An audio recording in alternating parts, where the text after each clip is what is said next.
Okay, so what I'm going to do today is show you how I prepare my potatoes for chitting. Now this is different from the normal way. The normal way is to identify your rose end, which has a lot of eyes on it, your heel end, and of course your side shoots. And what the normal process for preparing your potato is to actually eliminate the eyes on the rose end. And then you would, of course, set your potato in a tray and put it in a place to sprout. Well, I'm going to give you a different way to do this. So let me prepare my egg carton while I share a little something with you.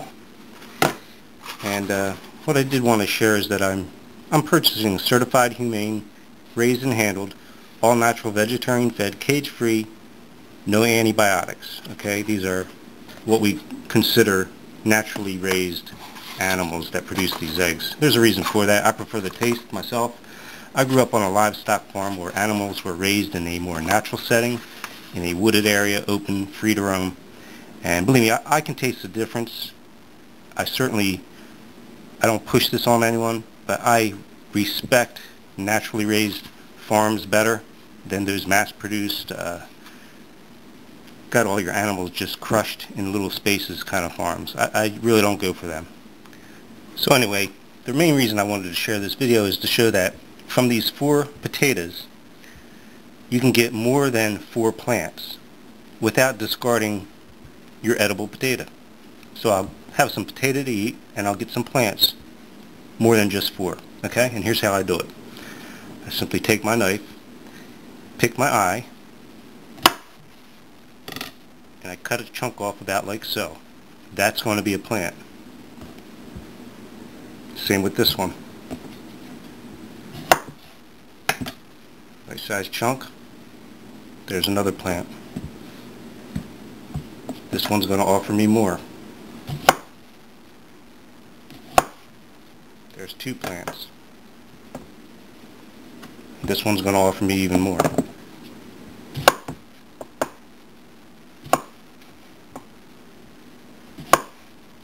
There's 3 plants.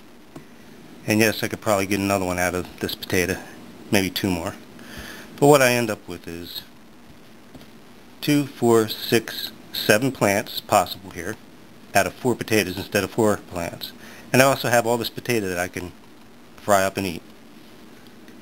My next step is to take these individual plants and place them in my egg carton.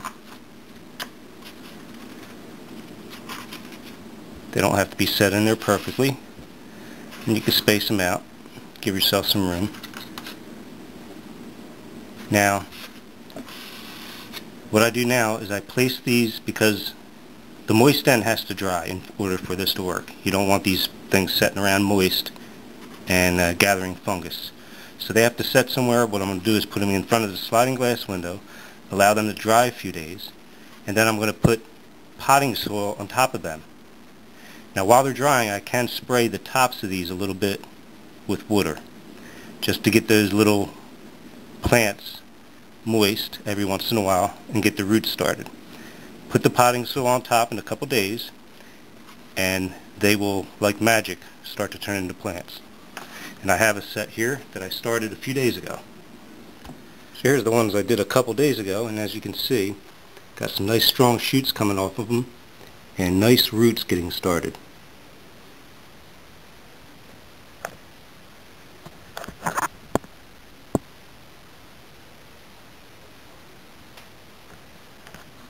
By the way, I did trim the edges of my chunks up a little bit so they'd fit well in the little egg holders.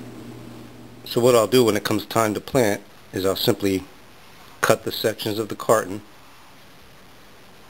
and free each plant while leaving them in the soil that they're currently rooting into. That's going to give me a nice start on these potatoes.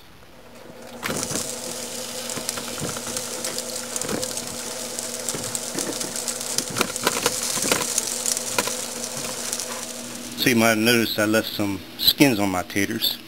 You know, the closer you leave your food to the natural state, the healthier it's going to be for you. Those skins are going to give you roughage. It's going to help that food move through your digestive system a little quicker, and you're going to absorb less bad stuff if you do that. So just a tip. Enjoy.